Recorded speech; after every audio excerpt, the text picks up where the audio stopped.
Hey guys, welcome back to Cadaver Kitchen with Maria Cadaver. Yes. Today we're gonna make miso soup, traditional from scratch. First thing we're actually gonna do is make our own bonito or fish stock to make the miso with. It is not necessary, but it makes a wonderful addition to your miso soup. We need 3 ingredients. Miso paste, get it at your Asian grocery stores. Kombu. Kombu is a type of seaweed. Now, traditionally you should use bonito flakes. I have some powdered bonito, makes it a little bit easier. I cheats a little bit. I already have simmering, very low heat, warm water. And the thing we're gonna start with is the kombu. Now, cool thing about kombu is that you'll see this kind of white, dried powder on it.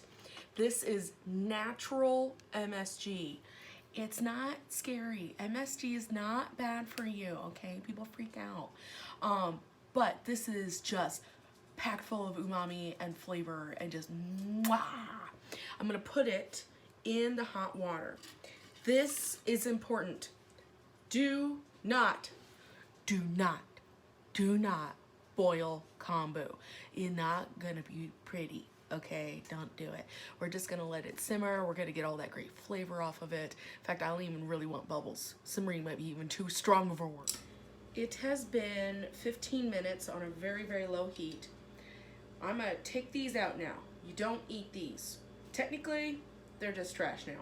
I save them for my garden. Seaweed is fantastic for your garden if you compost, any of that fun stuff. So you'll see the liquid has yellowed. Woo! Perfect. Time to add in bonito. Now if you're gonna use fresh bonito flakes, you simmer them for about 10 minutes and then drain them out. So that is dashi stock. My dashi stock is now done. Ta-da! Time for the miso paste. I'm using a red one. White's awesome too. Fun little trick. I'm gonna use a streamer. Why do I keep doing that? Strainer. Put it in the hot water and stir. Yes. This just helps to get out any super large clumps. It's also easier to dissolve your miso paste versus just dumping it in there. Which you could do if you want.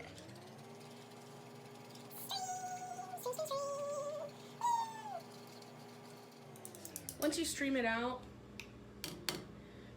there's this stuff at the bottom. Bark, bark, bark, bark. I'm not a fan of this grittiness. I know people that leave it in perfectly fine. Up to you. A little bit more. I like mine very strong. I like a miso. Strong miso. Miso strong.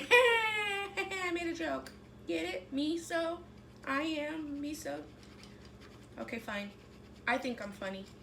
Whatevers. You don't have to laugh. Here is the best way to tell if your miso's strong enough. Taste it. Bark, bark, bark, bark, bark.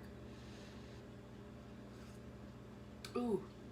Oh, that's so good. At this point, I'm gonna add some wakame. It is a dried seaweed. Woo! It will rehydrate in the miso soup.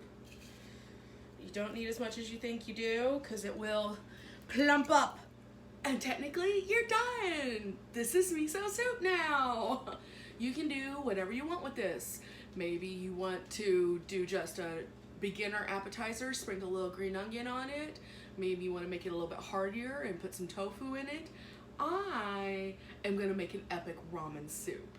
Okay, our wakame is fully hydrated. Oh, we're gonna try this. This is so gorgeous. when you feel like just having something a little simple, full of flavor. Maybe it's a little cold outside, maybe it's hot, I don't know. But it's so good for you too, fermented. Oh, I love miso. It's salty, strong umami, a little fishy, just a little, like more of the sea, not fishy. It's more like tasting the sea from the kombu and the bonito. So tasty. Ah, this and a bowl of rice, simple, easy, very good for you dinner. All right, as always, this has been Maria Cadaver. If you enjoy my channel, please subscribe. Have a good day.